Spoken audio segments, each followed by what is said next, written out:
욥기 16장 보겠습니다. 16장과 17장은 15장에서 엘리바스가 한 말에 대한 이욥의 대답입니다. 16장 1절에서 6절은 친구들을 향한 탄식을 쏟아놓고요. 그리고 16장 7절에서 17절 여기서는 하나님을 향한 탄식을 쏟아놓습니다. 그리고 16장 18절에서 22절은 공중을 향해서 욥이 혼자 독백하듯이 탄식을 하고 있고요. 그리고 17장 1절에서 5절은 하나님을 향한 탄식을 또 합니다. 그리고 17장 6절에서 10절 여기에서는 다시 친구들을 향해서 탄식을 하고, 그리고 17장 11절에서 16절 여기서는 또 공중을 향해서 독백하듯이 탄식을 합니다. 이렇게 16장과 17장에서는 욥이 향하는 그 대상자도 왔다 갔다 하고 속담이나 인용문이 많이 나타납니다. 어찌 보면 이 말했다 저 말했다가 이렇게 했다 저렇게 했다. 그만큼 이 욥의 마음이 얼마나 힘들고 극심한 고통 가운데 갈팡질팡하고 있는 그런 모습인가, 그런 걸 생각해 보게 됩니다. 이제 16장부터 조금 더 자세히 보도록 하겠습니다. 16장 2절에서 3절을 보면요. 이런 말은 내가 많이 들으나니 너희는 다 재난을 주는 위로자들이로구나. 헛된 말이 어찌 끝이 있으랴. 네가 무엇에 자극을 받아 이같이 대답하는가? 위로를 해줘야 될 그 친구들이 오히려 위로가 되지 않고 그들이 자기에게 재난을 주는 위로자라고 그렇게 표현을 하고 있습니다. 그러면서 4절에서 5절에서는요. 욥은 친구들이 자신과 같은 처지에 있다면 어떻게 그럴 수 있냐고, 그러면서 만약 자기가 그런 처지라면 말로라도 위로할 거라고 이렇게 말합니다. 충분히 이 욥의 마음이 이해가 가시죠. 우리 보통 사람들도 그럴 거 아니에요. 어쩜 넌 그럴 수 있어. 나라면 적어도 너희들처럼 그러지는 않겠다. 충분히 서로 오고 갈 수 있는 그런 말입니다. 6절, 내가 말하여도 내 근심이 풀리지 아니하고 잠잠하여도 내 아픔이 줄어들지 않으리라. 자신의 말에 대한 하나님의 응답이 없음을 우회적으로 이렇게 드러내는 말입니다. 친구들에게 더 이상 소망을 찾지 못하는 욥은 이제 하나님께로 향합니다. 그래서 7절에서 17절 여기에서는 욥은 하나님께서 욥을 원수처럼 대하신다는 고백을 쏟아놓습니다. 자신을 경건치 않은 무리들에게 대하듯 하신다고 그렇게 말을 하죠. 그러면서 자신의 병든 모습이 죄인이라는 증거가 되기 때문이라고 또 8절에서는 얘기합니다. 사람들이 자기를 모욕하고 자기의 대적들과 한패가 되어서 자기를 대하게 되는 그런 것은 하나님의 허락 없이는 될 수 없는 일이라는 거죠. 그래서 12절에서 14절 여기서는 하나님을 먹잇감을 찾는 사냥꾼에 비유해서 말을 하기도 합니다. 그리고 13절, 14절, 15절을 보면 그 공격으로 인해서 자신이 얼마나 처참한지 재기불능 상태라고 묘사를 하고 있습니다. 그리고 15절에서 배를 꿰며 내 피부에 덮고 이런 표현을 쓰고 있습니다. 이 표현은 슬픔과 애통을 나타내는 베옷을 상처난 몸 위에 입으니까 그 바늘로 기운 것처럼 쓰라리고 아프고 얼마나 자기가 고통스러운지 그것을 이렇게 표현하고 있습니다. 이 베옷이 제2의 피부가 된 것처럼 그의 몸 자체가 슬픔이 되었다고 그렇게 표현을 하고 있습니다. 그리고 15절에서 뿔을 티끌에 더럽혔구나 라는 표현을 쓰고 있는데요. 이것은 사무엘상 2장 1절, 그 다음에 시편 75편 4절, 5절, 10절 이런 데서 알 수 있듯이 승리의 표시인 뿔을 높이 드는 행위를 얘기합니다. 사무엘상 2장 1절에서는 한나의 기도에서 내 뿔이 여호와로 말미암아 높아졌으며 이런 표현을 쓰고 있죠. 그리고 시편 75편에서는 너희 뿔을 높이 들지 말며 교만한 목으로 말하지 말지어다. 이 뿔, 이것은 승리의 표현으로 높이 든다라는 표현을 쓰고 있습니다. 그런데 그 뿔이 티끌에 더럽혔다라는 것은 이제 너무 이제 자기가 완전 바닥으로 내동댕이 쳐진 그런 모습을 이렇게 표현하고 있는 거죠. 그래서 이 표현은 욥의 굴욕과 무력함을 상징하고 있습니다. 그래서 16절에 고백을 합니다. 16절. 내 얼굴은 울음으로 붉었고 내 눈꺼풀에는 죽음의 그늘이 있구나. 그러면서도 욥은 계속 자신의 정결함을 주장합니다. 17절. 그러나 내 손에는 포악이었고 나의 기도는 정결하니라. 욥이 이렇게 고백을 할 수 있는 것도 그만큼 자신은 하나님 앞에 바르게 살려고 경건한 삶을 살기 위해서 노력해 왔던 그 사실을 누구보다 자신이 잘 알고 있는 거죠. 그러면서 이제 18절에서 22절에서는 욥은 하늘에 자신의 무죄를 입증할 증인과 변호자가 있다고 확신하면서 자신의 증인이 하늘에 있다고 그렇게 말을 합니다. 17장 1절에서 3절 봅니다. 나의 기운이 쇠하였으며 나의 날이 다하였고 무덤이 나를 위하여 준비되었구나. 나를 조롱하는 자들이 나와 함께 있으므로 내 눈이 그들의 충동함을 항상 보는구나. 청하건대 나에게 담보물을 주소서. 나의 손을 잡아줄 자가 누구리이까? 욥이 겪는 고통은 육체의 질병이나 소유의 상실 때문만은 아니었음을 볼 수 있습니다. 주위에 있는 사람들을 통해서 겪는 그 고통이 더 큰 것을 볼 수 있어요. 그래서 욥은 하나님께 간구를 합니다. 4절. 주께서 그들의 마음을 가려 깨닫지 못하게 하셨사오니 그들을 높이지 마소서.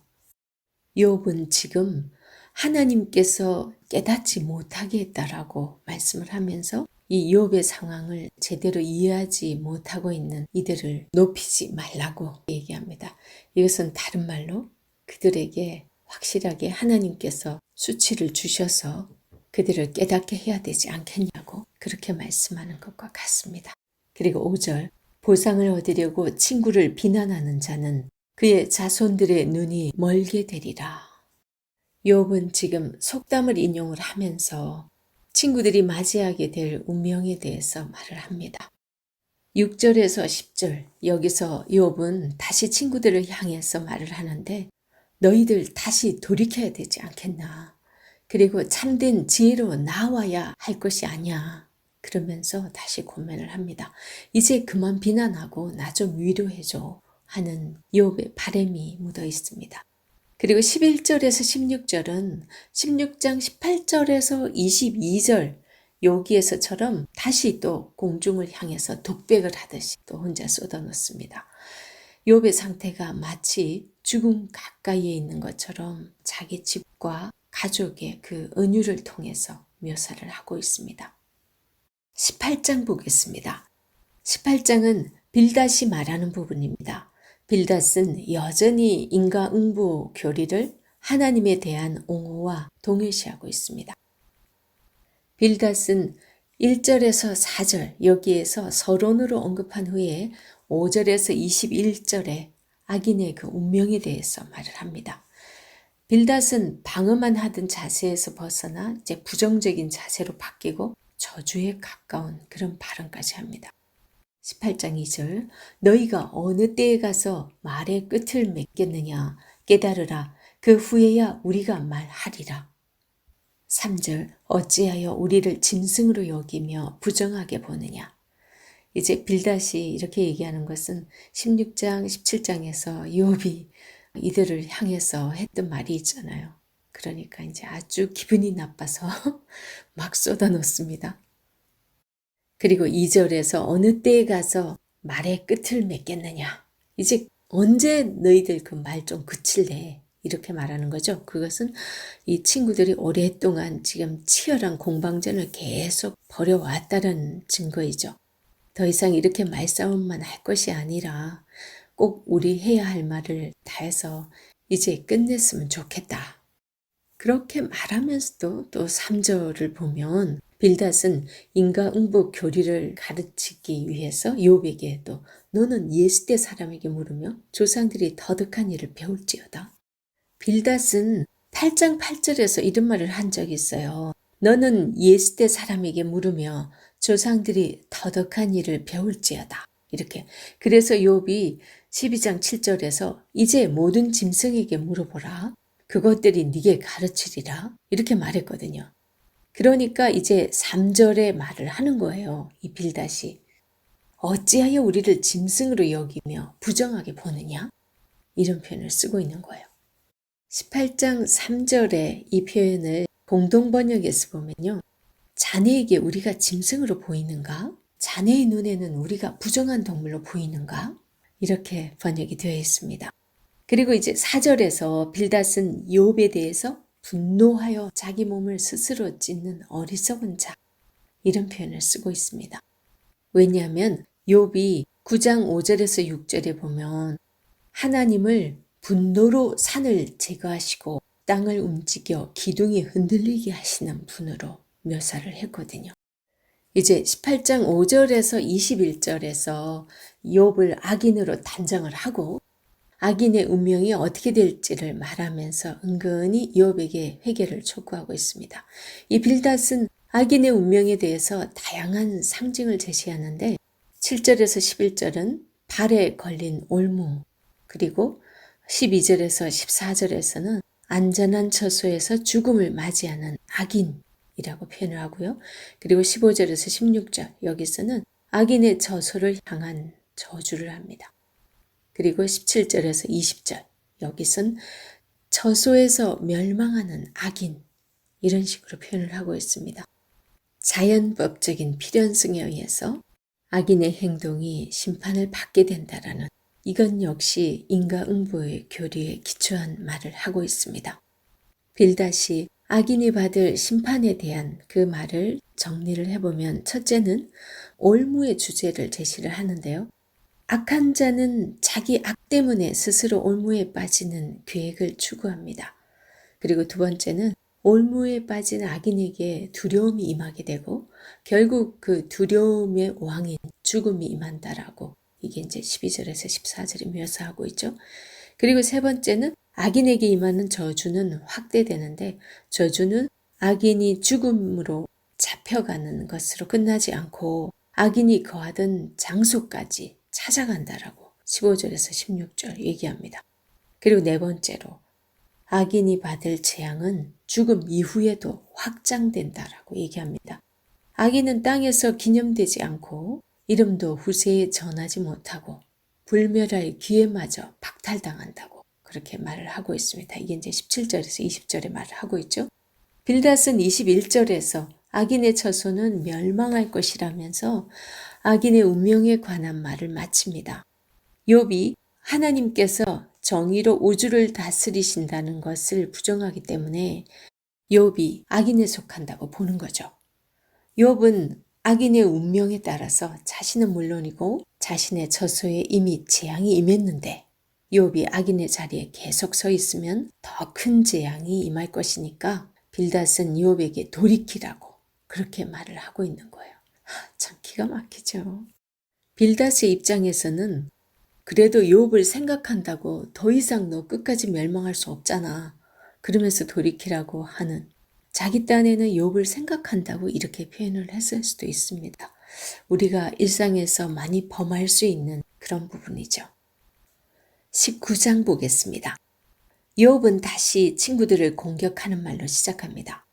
욥이 친구들의 동정을 기대할수록 친구들은 욥의 주장을 더욱 들으려 하지 않기 때문에 욥은 하나님께서 의인도 고난받게 하실 뿐 아니라 심지어 원수처럼 나타나시기도 한다고 주장을 합니다. 욥의 입장에서는 맞는 말이에요. 그렇죠? 그래서 1절에서 5절 여기서는 친구들에 대한 비판을 하고 6절에서 12절 여기서는 욥이 대적으로 나타나신 하나님께 탄식을 합니다. 그리고 7절에서는 내가 폭행을 당한다고 부르짖으나 응답이 없고 도움을 간구하였으나 정의가 없구나. 욥은 지금 자기가 죄가 없는데도 불구하고 이렇게 곤혹을 치르고 있는 그런 상황을 폭행을 당한다라는 그런 표현을 하고 있어요. 그런데도 하나님께서 공식적으로 자기가 그 친구들을 고소할 수 없도록 허락하지 않는다고 이렇게 표현을 하고 있습니다. 하나님께서 전사처럼 자기를 공격하고 그리고 도망가지도 못하도록 막으신다는 거예요. 그리고 13절에서 20절에서는 욥은 공동체에서 철저하게 소외당하고 처절한 고독감을 경험하고 있는 것을 탄식하고 있습니다. 우리는 셋 중 둘은 생각이 같은데 나만 달라도 소외감을 느끼잖아요. 그죠? 지금 욥은 믿었던 그 친구들이 오히려 자기를 공격하는 입장에 서 있고 그들의 말 때문에 더 상처가 되고 힘든 가운데 있어요. 더구나 가족이라고는 지금 단 한 사람 아내밖에 없는데 17절에서 아내가 내 숨결을 싫어하며 라는 그런 표현을 보았을 때 어쩌면 지금 욥은 아내조차도 지금 나한테 아무런 위로가 되지 않고 있다는 거죠. 2장 9절에서 봤을 때 하나님을 저주하고 죽으라.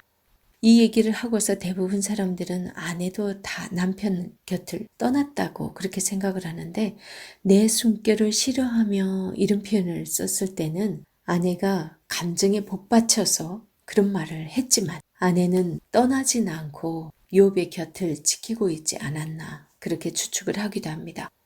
그리고 욥기 마지막에서 욥을 회복시키실 때도 모든 재산과 그리고 자녀까지 다 새로 주셨지만 아내를 새로 줬다라는 그런 표현은 없거든요. 그래서 욥의 아내가 계속 지키고 있지 않았나 그렇게 많이 해석합니다. 21절에서 29절 여기서 욥은 절망의 끝에서 친구들을 향해 탄식하고 하나님 앞에서 자신의 정당성을 입증해 줄 중보자를 요청을 합니다. 욥은 먼저 친구들에게 자신을 불쌍히 여겨달라고 반복을 하고 있죠. 욥이 지금까지 친구들과의 논쟁을 문제 삼는 이유는 친구들은 계속해서 인과응보 교리를 가지고 욥에게 갖다대기 때문이에요. 지금 친구들은 하나님께서 왜 고난을 주셨는지에 대해서 알지 못하잖아요. 그래서 이 단식하는 욥과 함께해야 함에도 불구하고 하나님의 뜻을 빙자해서 욥을 핍박하고 있는 그런 상황이 되어버렸습니다. 이 절망스러운 상황에서 욥은 자신의 순전함을 밝히면서 자기가 무죄가 입증되기를 바라고 있습니다. 이를 위해 두 가지 소망을 제시합니다. 그 첫 번째 소망은 자신의 순전함을 책에 기록하되 철필과 납으로 영원히 기록해 줄 것을 간구합니다. 그리고 죽기 전에 자신의 순전함이 입증되지 않는다고 해도 사후에라도 자신의 순전함이 입증되려면 그때까지 없어지지 않을 기록이 필요하기 때문인 거죠. 그리고 두 번째 소망은 구속자 또는 대속자가 자신의 순전함을 옹호해 줄 것을 말합니다. 이 대속자라는 이 히브리어로 고엘을 사용하고 있습니다. 욥이 고엘을 원하는 이유는 그가 자신의 무고한 죽음에 대해서 누군가가 보증을 해줄 자가 없기 때문입니다. 민수기나 신명기에서 우리가 볼 수 있는데요. 이 고엘은 어떤 거냐면은 기업 물을 자라고 얘기를 하기도 하는데요. 한 가정에 대가 끊겨버렸어요. 그러면은 가장 가까운 친족 중에서 그 가정의 대를 이어줘서 그 가정이 계속 유지될 수 있도록 그 기업을 이어주는 역할을 하는 그런 제도인데요. 우리 그리스도인들에게 영원한 고엘 되시는 분은 예수 그리스도이십니다. 욥기 전체는 고엘의 필요성을 강조하고 있습니다. 욥은 자신을 공격하시는 하나님을 지금은 대적자로 인식을 하고 있습니다. 그래서 여기서는 하나님을 대적자, 파괴자, 사냥꾼이라고까지 말을 하고 있습니다. 그리고 26절에서 27절은 욥이 언제 어떻게 하나님을 만날지에 대해서 서술합니다. 욥은 이 땅에 불의가 판치고 의인이 고난을 받는다고 하더라도 하나님께서 궁극적으로 죽음 너머에서 의인에게 선으로 갚으실 것을 신뢰하고 있습니다. 모든 그리스도인들도 구속자이신 예수 그리스도를 통해서 이 사역이 이루어지리라는 그런 믿음을 가져야 되겠죠. 그래도 욥은 참으로 깊은 고통 가운데서 그 탄식하면서도 하나님을 대적자라고 사냥꾼이라고 막 그렇게까지 하다가도 끝내는 또 하나님을 신뢰하는 그런 믿음이 곳곳에서 고백되고 있습니다. 20장 보겠습니다. 소발이 두 번째 말을 합니다. 소발은 여전히 욥의 말을 들으려 하지 않아요. 오히려 소발은 욥을 악인의 모형으로 보고서 심판이 임박했다는 위협을 통해서 그를 또 회개하라고 얘기합니다. 소발은 악인의 급격한 멸망과 이게 이제 4절에서 11절에서 얘기하고 있죠. 그 다음에 12절에서 23절은 악인의 음식과 재물에 대한 징벌, 그리고 24절에서 29절 여기서는 악인에게 마련된 재앙에 대해서 언급을 합니다. 소발은 구속자가 살아계신다고 확신하는 욥에 대해서 아무런 감흥을 받지 못하고 자신과 다른 친구들을 향해 신랄하게 비판을 하자 오히려 자기는 모욕을 느끼고 급한 마음으로 말을 하기 시작을 하죠. 1절에서부터 보면 나아마 사람 소발이 대답하여 이르되 그러므로 내 초조한 마음이 나로 하여금 대답하게 하나니 이는 내 중심이 조급함이니라. 이러면서 시작합니다. 소발은 조상들의 지혜와 자신의 내적 지혜에 권위를 두고서 말을 하기 시작하는데요. 그가 말하는 것 역시 인과응보의 교리에 근거해서 말하고 있습니다. 6절에 보면 그 존귀함이 하늘에 닿고 그 머리가 구름에 미칠지라도 이렇게 얘기하죠. 이거는 악인의 교만한 모습을 이렇게 표현을 합니다. 그리고 10절은 앞과 뒤를 반대로 읽는 것이 문맥이 더 어울립니다. 이 10절 같은 경우에 우리 본문에서는 그의 아들들은 가난한 자에게 은혜를 구하겠고 그도 얻은 재물을 자기 손으로 도로 줄 것이며 이렇게 하고 있는데 이것은 이렇게 읽으면 좋습니다. 그가 얻은 재물을 도로 배상해야 하기 때문에 그의 아들들은 가난한 자에게 구걸을 해야겠고 이렇게 해야 실제적인 그 문맥의 흐름에 맞습니다. 악인은 겉으로 정력이 넘쳐서 영원히 살 것처럼 그렇게 보일지라도 그 젊음과 함께 흙에 묻힐 것이다라고 또 11절에서 얘기하고 있죠. 11절이 그의 기골이 정령같이 강장하나 그 기세가 그와 함께 흙에 누우리니. 그리고 12절에서 15절 여기서는요. 음식과 재물의 예를 들면서 악한 행위는 스스로 형벌을 불러온다라고 얘기를 합니다. 어린아이가 단 것을 삼키지 않으려고 혀 밑에 감추고 입에 물고 있을지라도 마침내 삼켜버리는 것처럼 악인은 악한 행위를 단 것처럼 입에 물고 있지만 나름대로 애를 쓰다가 마침내는 그 악을 또 삼키고 만다라는 거죠. 결과적으로 그것이 뱃속으로 들어가서 독사의 쓸개가 되어 죽게 된다는 거죠. 소발은 악인이 악한 방법으로 재물을 취하다가 결국 파멸에 이르게 된다고 말을 합니다. 아이가 갖고 놀던 뱀에 물려 죽는 것처럼 악하게 취한 재물이 독사의 독이 되어 악인을 멸한다고. 이런 거 보면 욥이 그 많은 재물이 있었지만 지금 다 없어졌잖아요. 얼마나 지금 독설인지 모릅니다. 욥에게는 그죠.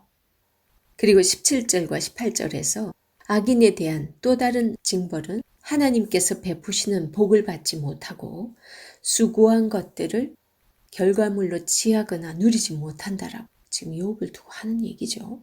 이 주장은 전형적인 지혜 전승에서 이런 표현이 나오거든요. 거기에 기인한 것이에요. 이 욥기 전체에서 순전함과 의를 결정하는 주요 기준이 가난한 자를 어떻게 대하는가에 따르고 있습니다. 그래서 20장이나 24장, 29장, 31장 이런 데서 보면 욥도 소발이 제시한 그 기준을 나름대로 의식을 해서 자신이 죄를 범하지 않았다라고 자신을 방어하는 그런 말을 하게 됩니다. 20절에서 23절에서 소발은 악인의 욕심을 다루고 있습니다. 그리고 24절에서 29절 여기서는 악인에게 내리는 재앙을 다양하게 표현을 하고 있죠. 그리고 26절에서 28절 여기서는 어둠과 불 이런 이미지를 가지고 죽음과 파괴를 상징하는 그런 표현들을 쓰고 있습니다.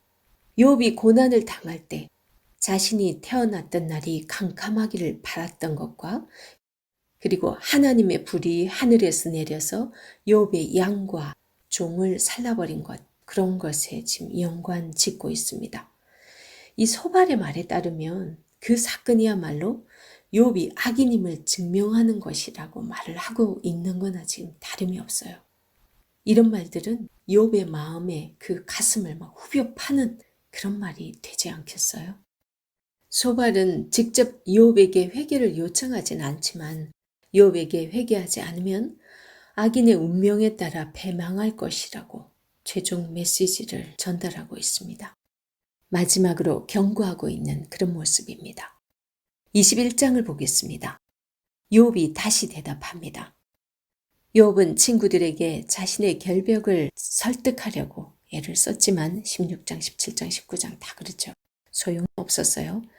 친구들은 고난받는 욥을 위해서 진실하게 동정하는 모습을 보이지 않습니다.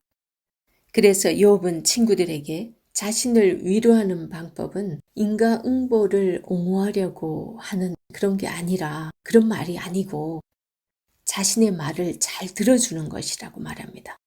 정말 그렇습니다. 우리가 힘들고 어려움을 당한 그런 사람들에게 대단한 충고를 하기보다 그냥 함께 울어주고 그 사람의 말을 들어주는 것입니다. 오히려 한마디 해준다고 했다가 더 큰 상처를 입힐 수 있기 때문입니다. 욥은 자신에게 닥친 사건을 생각만 해도 도저히 이해할 수 없었기 때문에 답답하고 두렵다고 말하면서 하나님을 향해 자신의 순전함을 증명하려는 시도를 잠시 멈추고 친구들이 말하는 인과응보 교리가 지닌 문제점들을 지적을 합니다. 소발은 자신의 논지를 합리화하기 위해서 조상들의 전통에 호소하는 반면에 욥은 자신의 경험에 호소하면서 배운 것으로 하지 않고 경험으로 아는 것을 말을 합니다. 그리고 7절에서 10절 여기서는 욥이 악인의 행복을 말을 합니다. 의인이 받을 복을 악인이 대신 누리고 있으니까 소발이 옹호하는 인과응보 교리에 문제가 있다는 거죠. 욥이 많은 가축을 소유하고 있었기 때문에 큰 자로 불리었고 나중에 가축으로 보상을 받게 됩니다. 이 가축의 번성은 하나님께서 주신 복을 의미하고 있죠. 지금까지 악인의 행복을 말했다면 이제 17절에서 26절에서는 친구들의 말대로 악인이 당연히 받아야 할 재앙이 좀처럼 악인에게 내려지지 않음에 대해서 설명을 합니다. 그리고 욥은 악인들을 직접 벌하지 않으시고 그 후손들만을 벌하신다는 하나님께 이 일을 제기합니다. 욥이 보기에 의인이나 악인이 모두 같은 운명이기 때문에 악인의 죽음이 심판이 될 수 없다는 거죠. 이제 그 부분이 23절에서 26절에서 얘기하고 있는데요. 그렇게 하면서 어떤 사람은 죽을 때까지 그 기운이 충실해 평안하고 그의 그릇에는 젖이 가득하며 그의 골수는 윤택하다고 그렇게 표현을 하죠. 그러면서 마음의 고통을 품고 죽음으로 행복을 맛보지 못하는 사람도 있다고 말을 합니다. 그리고 27절에서 34절에서 욥은 자신의 논리가 친구들을 설득시키지 못한다고 생각을 하면서 친구들에게 자신을 해할 생각만 한다고 비판을 하죠. 이제 27절에 보면 내가 너희의 생각을 알고 너희가 나를 해하려는 속셈도 아노라. 이렇게 말하면서 마지막으로 욥은 죽음이 의인과 악인을 구별하지 않을 뿐 아니라 악인의 성공을 단절시키지 못하는데 죽는 과정과 죽은 이후에도 영예를 더 얻는 악인이 있다고 예를 들어서 말을 합니다. 그게 이제 31절에서 33절입니다. 누가 능히 그의 면전에서 그의 길을 알려주며 누가 그의 소행을 보응하랴. 그를 무덤으로 메어가고 사람이 그 무덤을 지키리라. 그는 골짜기의 흙덩이를 달게 여기리니 많은 사람들이 그보다 앞서갔으며 모든 사람이 그의 뒤에 줄지었느니라. 그러면서 34절에 이렇게 말하죠. 그런데도 너희는 나를 헛되이 위로하려느냐? 너희 대답은 거짓일 뿐이니라. 이렇게 말을 마칩니다. 한마디로 욥은 친구들이 주장하는 인과응보 교리에 이렇게 문제가 많은데 어째서 이것을 무기로 자기를 악인 취급하려고 하느냐고 친구들을 비판하고 있는 거죠. 계속적으로 이어지는 욥과 친구들의 그 대화를 보면서 인간의 그 얕은 생각으로, 인간의 아주 적은 지식으로 정말 하나님의 그 광대하고 오묘한 그 뜻하심을 우리가 얼마나 알 수 있다고 그렇게 참 아는 체하고 말을 하는 것이 얼마나 어이없는 그런 일인지 다시 한번 생각하게 됩니다.